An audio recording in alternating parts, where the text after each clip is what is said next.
Madam Laida Lagar Mascareñas, Schools Division Superintendent, Schools Division of Calapan City.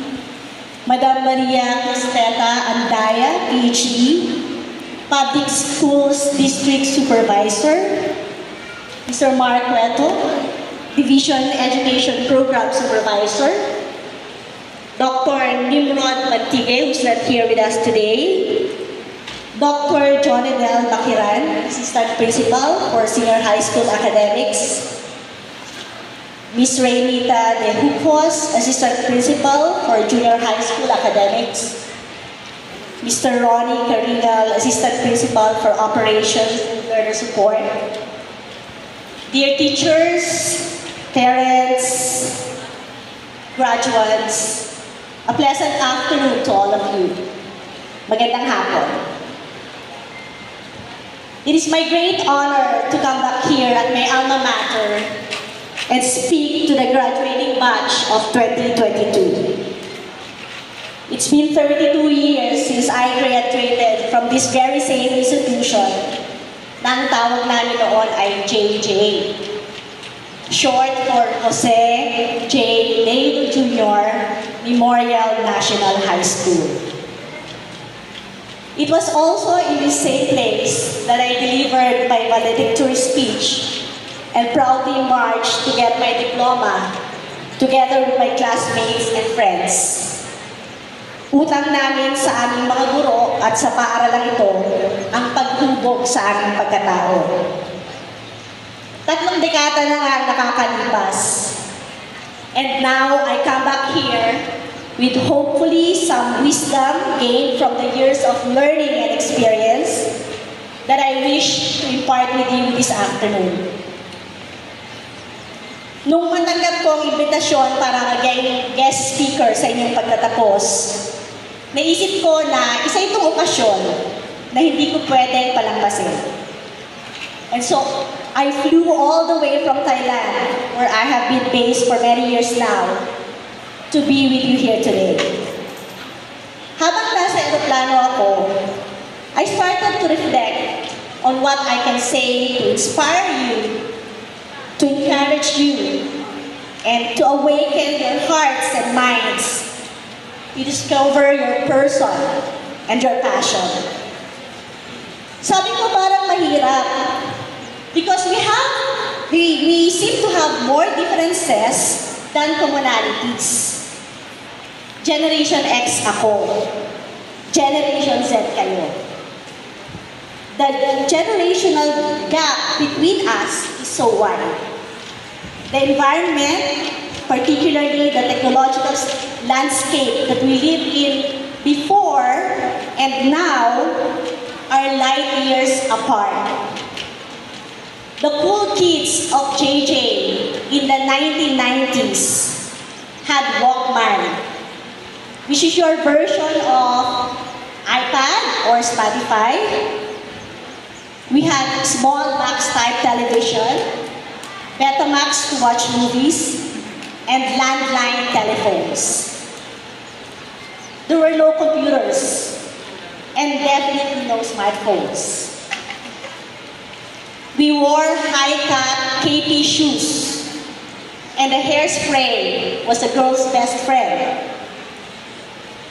The challenges and adversities that we faced then were different and maybe even less complicated than what we may be facing now. But I believe that the aspirations, the dreams, and the things that we hold dear are very much the same. I can feel the sense of joy and gratitude that you, graduating batch of 2022, together with your families and friends, feel as you finish high school. This is indeed a noteworthy accomplishment, a culmination of 12 years of hard work and focus. This may not be the end of the road to achieve your highest goals in life, but it is still worthy of celebration. Your generation faced unique adversities that the COVID pandemic brought. 2 years of schooling online was not an easy feat. Hindi madali yun. And yet, you are now here to celebrate your success. So congratulations to you, to your parents, the teachers, and all the people around you who are part of this milestone. You see, in the past 10 years or so, I had the wonderful opportunity of traveling to different parts of the world in line with my work on professional development and capacity building. I also trained young people of various nationalities on the areas of leadership and social responsibility. And through this, I observed certain characteristics that make young people stand out and excel. Those who stand out are those who display the 7 C's of resilience. Gusto nyo bang malaman kung ano ang 7 C's na yan? Gusto nyo? Alright. So the first C is character. Both performance character strengths and moral character strengths. Performance strengths include qualities like grit, G-R-I-T. Ano ba yung grit na yan? Siguro some of you have already come across the word before. Grit is the ability to stick to the things that are important to you, to accomplish what matters, even when things get tough. It is seeing challenges as something to overcome rather than a reason for giving up. Sabi nga ng mga bagets tulad nyo, carry lang yan. Push natin yan. Diba? There is no giving up kahit mahirap ang course,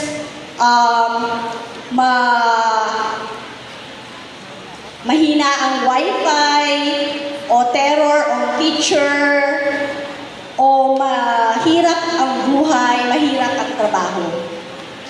Grit is important when it comes to achieving your goals. And resilience is another term, sometimes interchangeably used with grit. Resilience is the ability to cope with adversity and to bounce back. So I guess resilience is an essential ingredient in those with grit. Now, moral character strengths involve qualities like commitment to justice, fairness, and universal respect for others. Moral character enables us to be resilient and to experience gratitude even during challenging moments. Sa madaling salita, sikapin natin maging mabuting tao sa lahat ng sitwasyon. The other C's of resilience include confidence, competence, connection, contribution, coping, and control. Let me explain these 6 C's using my own real-life story. You see, I was born in a middle-class family. Hindi kami mayaman, hindi rin mahirap. My father, sitting over there, loves to call himself a farmer. Magsasaka daw siya. Although he also worked as an ordinary government employee, together with my mother. We are 5 siblings. I'm the eldest. At lahat kami graduate ng JJ. Our parents made clear that we had only one chance to finish our studies on the course of our choice. So dapat magpakaigi kami. Dahil pag hindi, if we blow off that one chance, pwedeng wala ng second chance. 5 kami. So the family's limited resources had to be allocated to those deserving. Kaya naman, nagpakahusay kaming lahat sa aming pag-aaral, sa aming trabaho, sa aming buhay. Pero hindi yun madali. The journey to whatever small or big success in life is not always easy. Dahil marami nga kaming nag-aaral ng sabay-sabay, sobrang paghigpit ng sinturon ng buong pamilya. Lumaki kami na walang TV sa bahay dahil daw nakaka-istorbo sa pag-aaral at siguro parang tipid na rin sa kuryente. We did not complain. Kung ano man ang kayang maibigay ng magulang, yun lang ang pinagkakasya namin. We learned to be content kahit pa karangyaan ang nakikita namin sa ibang tao at sa aming mga kaibigan. Naalala ko, when I was in college, isa lang ang jeans ko. Yes, isa lang maong ko na pantalon. I was a state scholar and also a consistent dean's lister. So I had stipend, I had allowance to enjoy. Pero matipid ako because I understood my parents' sacrifices. Tuwing semester break, tumutulong ako sa anumang small business na pwedeng pagkakitaan ng pamilya. Nagbabalot kami ng uling at binebenta namin ito sa palengke. Nagbabantay sa tindahan. May maliit kaming tindahan, mga uling yata o mga kulay ba? Gumagawa ng yelo at ice candy. So, tulong-tulong para sa kabuhayan. Hindi siya glamorous, pero hindi ko rin ikinakahiya. And so, at this time of crisis and financial adversity brought by the pandemic, kailangan ng mga kabataang Pinoy na maging madiskarte at mapamaraan. If financial resources are not enough, get a part-time job. Learn to hustle for a living. Think of ways on how you can contribute and how you can cope with adversities that come your way. I also believe that one learns beyond the four walls of the classroom. So nagpakaigi ako, hindi lang sa academics, but I made the most of my college life to develop myself into an all-around person. College life is not just about aiming for good grades. It is also about enriching your life with experiences that develop your character and personality. So, I enjoin you to participate in extracurricular activities. Be it the student union, the theaters club, sports, choir, dance club, or any other activities of your interest. Companies don't hire new employees based on school grades only, but more on the meaningful experiences that develop leadership skills, communication skills, and confidence. I am proud to say that this 4'11" woman who speak to you now was, aside from graduating magna cum laude, also became president of Student Union, editor-in-chief of the college paper, and co-founder of Society of Young Leaders. You can be all that, or some. What's important is you put yourself out there and make the most of your college life in terms of learning and growing as a person.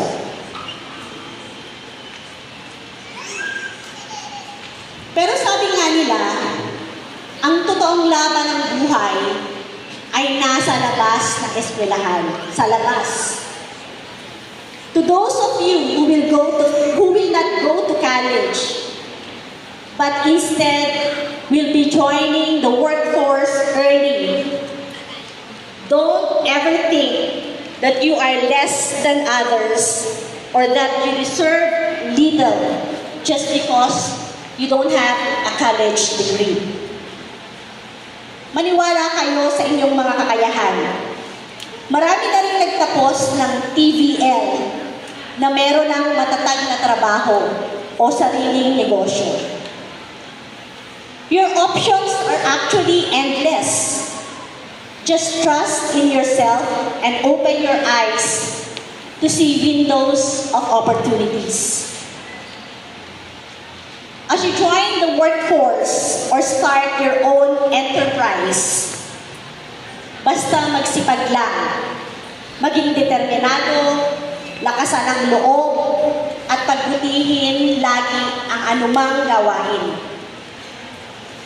Who would have thought that a simple girl from the province like me would be able to travel the world, meet important people, acquire higher education, and create impact in her own way to society?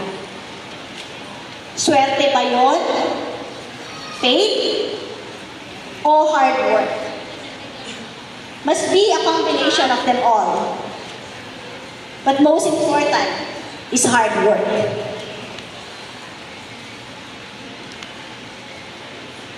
Also remember that success shouldn't be an end goal, because success is a never-ending process towards happiness and fulfillment, and it is changing because goals change as you grow old.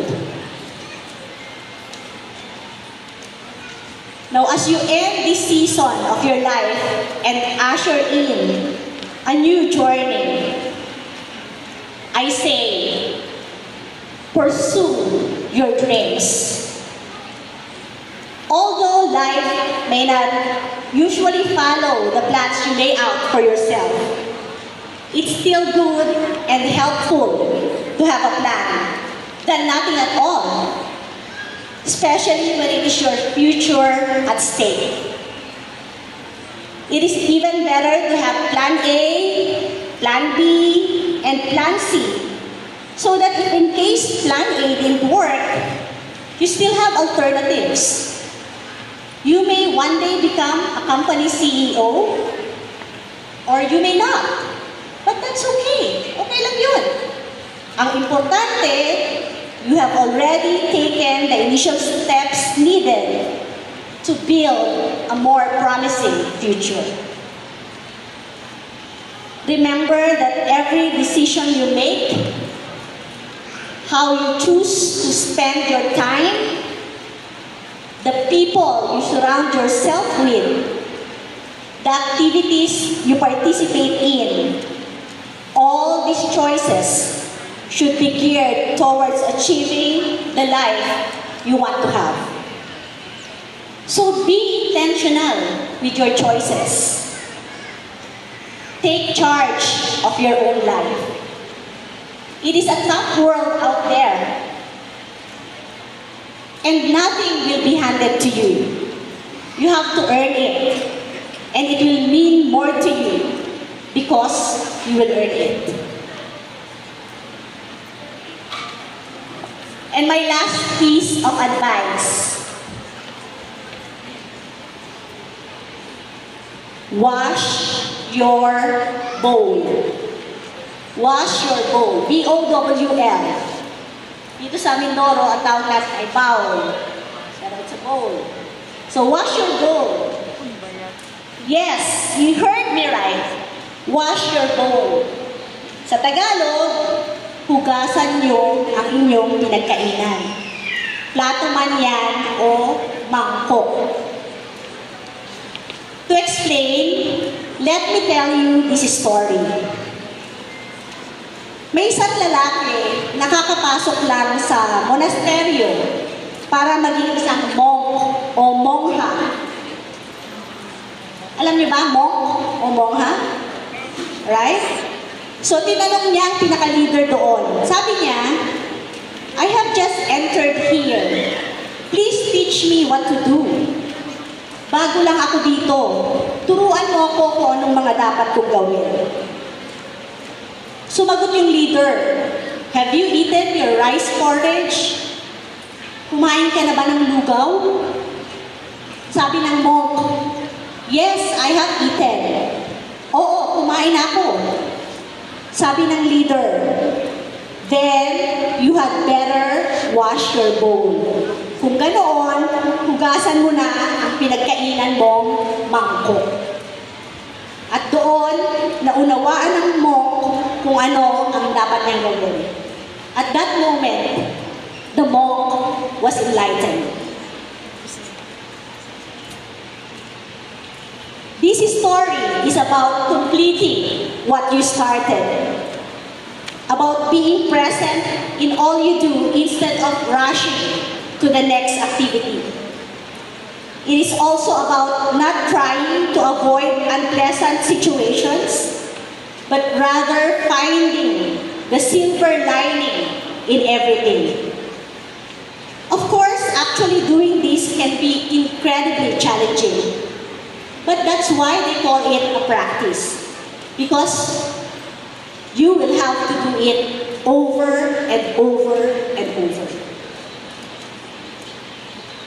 And life is a lot like this. College is a lot like this. You will have to do things that you don't like, that are difficult. But you just have to do it if you want to succeed. So don't forget to wash your bowl. Hugasan mo ang iyong pinagkainan. Congratulations at mabuhay ang batch 2022. Maraming salamat.